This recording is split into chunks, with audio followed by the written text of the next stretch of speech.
Bonjour, j'espère que votre semaine était chouette. C'est cool de vous retrouver, je vous remercie d'être là. Aujourd'hui, nous allons lancer le premier véritable sujet de la série sur la géométrie sacrée et en l'occurrence, nous allons commencer par mettre en pratique. Il y aura 2 vidéos aujourd'hui afin que vous ne restiez pas sur votre faim si cela vous intéresse, que vous avez envie de continuer un petit peu. Là, dans cette première vidéo, nous allons nous intéresser au premier solide de Platon, le tétraèdre. Alors, le tétraèdre, dit vulgairement, c'est une pyramide de base 3. Comme vous le voyez, un joli triangle équilatéral. Le tétraèdre se compose de 4 faces, d'où son nom tétra, qui veut dire 4 en grec. Il a également 4 sommets, et il dispose de 6 arêtes. Peut-être d'ailleurs avez-vous déjà eu cette devinette où on vous donne 6 allumettes, et où on vous demande à partir de ces 6 allumettes de créer 4 triangles équilatéraux. Alors, j'ai envie de dire bêtement, on pose ses allumettes à plat devant soi, on essaye de faire des assemblages, et on n'obtient pas le résultat escompté. Et pour cause, il fallait en fait s'extraire de la 2e dimension, monter d'un niveau, et en fait, les 6 arêtes, eh bien, c'est le tétraèdre, et là, on a bien 4 triangles équilatéraux avec ces 4 faces. Alors, le tétraèdre, parmi les solides de Platon, c'est la forme, le volume en fait, qui a le plus petit volume intérieur. C'est également le volume qui est le plus stable. Là, bon, vous allez me dire, c'est une forme en papier cartonné. Si je mets une pichenette dedans, bien entendu, je vais le faire bouger sans problème. Cependant, une fois qu'il est posé, je peux pas vraiment le faire basculer. Là, voilà, je trifouille avec mon doigt. Il est très très stable sur sa base. Contrairement à la sphère, qui au contraire est le solide qui a le plus grand volume à l'intérieur, et qui est le moins stable. Je pense que je ne vous apprends rien, vous vous êtes déjà aperçu qu'une boule, ça roule assez facilement, n'est-ce pas? Pour faire continuer de parler du tétraèdre et de la sphère, ce tétraèdre, en fait, pourrait entrer dans une sphère, donc si nous avions une sphère des proportions tout à fait exactes, eh bien le tétraèdre entrerait à l'intérieur de cette sphère, et chacun des sommets du tétraèdre, chacun des 4 sommets, toucherait la surface à l'intérieur de la sphère. De même, nous pourrions entrer une sphère beaucoup plus petite à l'intérieur de ce tétraèdre, et si la sphère faisait exactement la bonne taille, eh bien elle toucherait le tétraèdre en 4 points, c'est-à-dire au centre de chacune de ces 4 faces. Ce que nous pouvons ajouter sur cette forme pour faire divers liens avec d'autres choses, c'est que cette forme est liée à l'élément feu et qu'elle a une énergie qui est masculine. Voilà, bah écoutez, dans cette vidéo, je vais vous proposer de tracer en fait le patron qui va permettre ensuite de faire le pliage pour monter ce tétraèdre. Toutefois, si vous n'êtes pas intéressé par la construction du patron, eh bien sous cette vidéo, vous trouverez un lien qui vous permettra de télécharger le patron et de l'imprimer pour pouvoir simplement procéder à l'emboîtement. Toutefois, le traçage du patron du tétraèdre est extrêmement simple et je vous invite à le réaliser par vous-même, c'est assez amusant comme activité. J'inclurai en astuce de montage la petite astuce pour que le tétraèdre puisse être suspendu. Voilà, si vous voulez en faire un petit mobile pour le suspendre chez vous. Moi j'aime bien ça, je vous avoue qu'il y en a un certain nombre chez moi et c'est plutôt sympa. Allez, c'est parti, on y va. La construction du tétraèdre va être assez simple. Nous avons besoin d'un crayon, d'un compas, si possible avec la petite roulette centrale pour maintenir l'écartement, quoiqu'ici nous avons quand même peu de marge d'erreur, et d'une règle bien droite. Moi je n'ai pas de règle bien droite, donc je prendrai mon équerre. J'utilise également une feuille de papier cartonné qui est plus facile pour construire le solide. La forme que nous allons dessiner ressemble à ceci. C'est un triangle équilatéral qui lui-même contient 4 triangles équilatéraux. Et voilà les 4 faces de notre tétraèdre. Je trace ici un segment de 9 cm qui va correspondre à l'écartement de mon compas que je vais employer pour tout le tracé de la figure. Je me suis trompé, 9 c'est ici. Voilà. Voilà, 9 cm. Et donc je vais choisir le même écartement. Pour mon compas, je vais commencer par tracer la ligne ici qui est au bas du triangle. Je vais me positionner à environ 3 cm du bord bas de la feuille pour tracer cette ligne qui doit faire donc au moins 18 cm de long puisque 9 cm ce sera le côté d'un triangle. Donc là j'en ai 2, il me faut donc au moins 18 cm.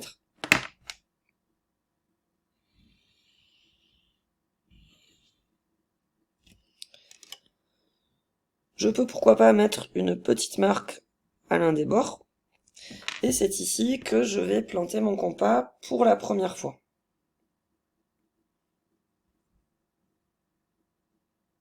Et je vais faire 2 arcs de cercle.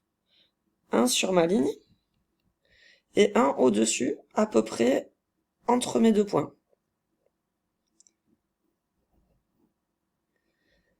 Maintenant, je vais me rendre sur ce point au milieu de ma ligne du bas. Je vais boucler l'arc de cercle ici en haut. Et je vais en faire 2 autres.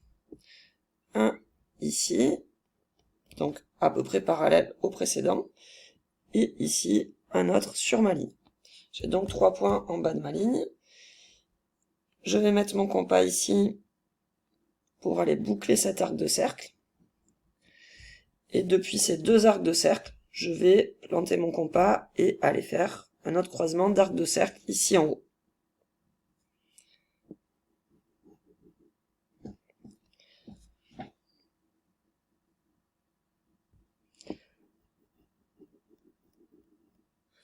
Voilà, nous en avons fini avec le compas. Et nous pouvons donc désormais tracer. Donc ici on voit qu'on a 3 points alignés. Ici de nouveau 3. Nous avons ensuite une ligne centrale à tracer ici. Et ici faire les 2 triangles du bas. Voilà, nous avons reproduit notre forme ici, donc cela c'est fait. Nous allons maintenant ajouter des petits rebords qui nous serviront pour le montage. Ces petits rebords, je vais les mettre sur la face bien sûr extérieure, sur le grand triangle, un bord sur 2. Je vais le faire comme ça avec des petits pointillés. Alors, prenez un angle assez aigu là au bout, un angle assez plat. Donc un autre ici. Et un autre ici. Voilà, puis là je vais aller tracer des petits traits au pointillé. Donc ça, ce sera les bordures qui vont m'aider à assembler la forme.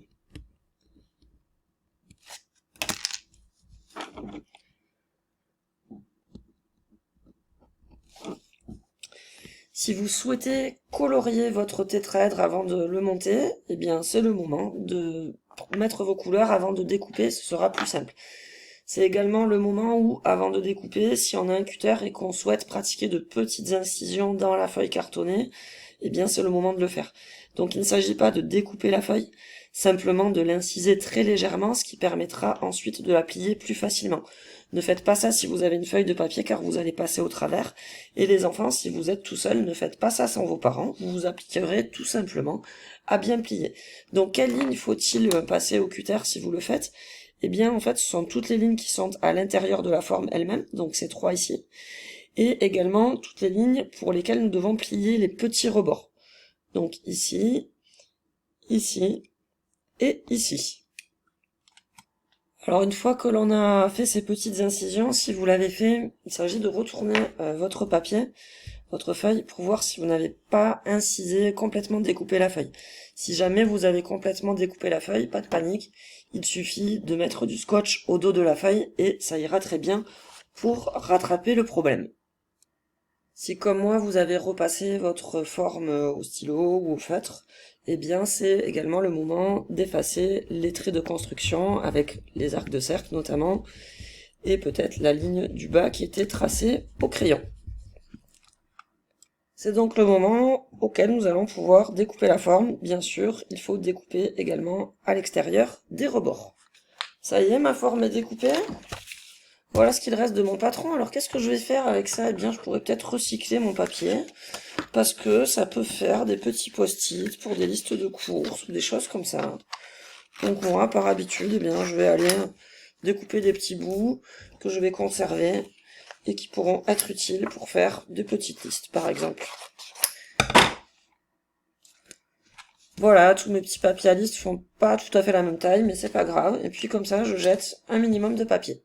Mais peut-être avez-vous une cheminée et conserverez-vous ces petits bouts de papier pour allumer vos feux.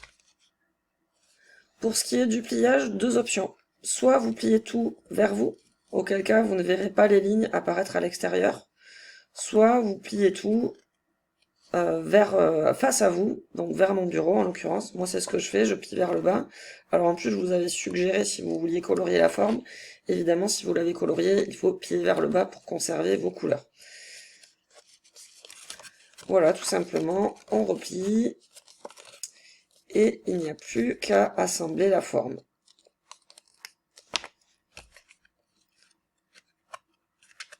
Hop. Voilà, ça tombe pile poil, n'est-ce pas? Voilà notre petit tétraèdre. Pour le collage, diverses options, donc choisissez celle qui est la plus pertinente pour vous. Bien sûr, si vous employez du scotch, eh bien le scotch se verra à l'extérieur, donc à vous de voir. Il y a également l'option d'employer de la colle de type glue, à ce moment-là il faut faire attention, bien évidemment. Il y a ce type de colle, moi personnellement j'ai acheté celle-là, elle colle pas du tout, donc je vais devoir me servir de la glue, même si je risque de rester collé au papier, parce que j'ai toujours des petits soucis avec la colle. Mais bon, il n'y a que 3 collages à faire, donc je vais essayer de faire ça proprement avec la glue. Autre chose, si vous souhaitez que votre tétraèdre puisse être suspendu à une ficelle, par exemple, pour être suspendu à une poutre ou à votre plafond, eh bien, il faut penser à insérer une ficelle à l'un des sommets avant de faire le dernier point de colle. Donc, on prend de la ficelle, et au bout de la ficelle, tout simplement, on fait plusieurs nœuds les uns sur les autres, ce qui permet d'avoir une petite boule. Voilà, on voit bien la boule, et cette boule, en fait, servira de cale. Voilà, je vous laisse faire votre assemblage, et pensez donc à insérer la ficelle avant le dernier côté, si vous souhaitez pouvoir suspendre ce tétraèdre comme un mobile. Et voilà, c'est cool, notre tétraèdre est construit. Il tourne super bien. Je sais pas vous, mais moi je suis super contente, j'adore faire ça, donc voilà, j'espère que vous avez apprécié cette petite activité. Tadam! Ouais, je sais, ça surprend un petit peu, hein, mais bon, je peux m'expliquer. En fait, alors que j'ai déjà tourné les 5 vidéos sur les 5 solides de Platon, alors que j'ai déjà fait les montages, alors que je les ai déjà chargés sous YouTube, fait les textes de présentation et pré-programmés pour leur date de sortie, je discute avec une chère amie qui me suggère la brillantissime idée que nous ayons tous un espace pour pouvoir envoyer des photos de nos créations et pouvoir tous nous les partager. Alors merci beaucoup Moya pour cette idée magnifique. Donc il fallait que j'ajoute ça à cette vidéo. Alors j'aurais pu m'habiller comme quand j'ai tourné la vidéo, mais en même temps je trouvais ça assez marrant de le faire comme ça, puisque après tout, je tourne ce petit passage complètement à l'extérieur du moment où j'ai tourné la vidéo. Donc voilà, vous trouverez sur le site qui s'inscrit ici de quoi aller poster des photos de vos réalisations. Nous garderons la même page pour toutes les réalisations que nous ferons tout au long de cette playlist sur la géométrie sacrée. Et ce sera vachement cool. Et vous trouverez également le lien dans la description sous cette vidéo, qui figurera donc sous toutes les vidéos pour à chaque fois pouvoir partager vos réalisations. Merci pour cette brillante idée, copine. Trop trop cool. Donc s'il vous plaît, allez sur cette page pour publier des photos de vos jolis tétraèdres. Dans la vidéo suivante, qui est publiée également aujourd'hui, nous allons construire le second solide de Platon, l'hexaèdre. À très vite!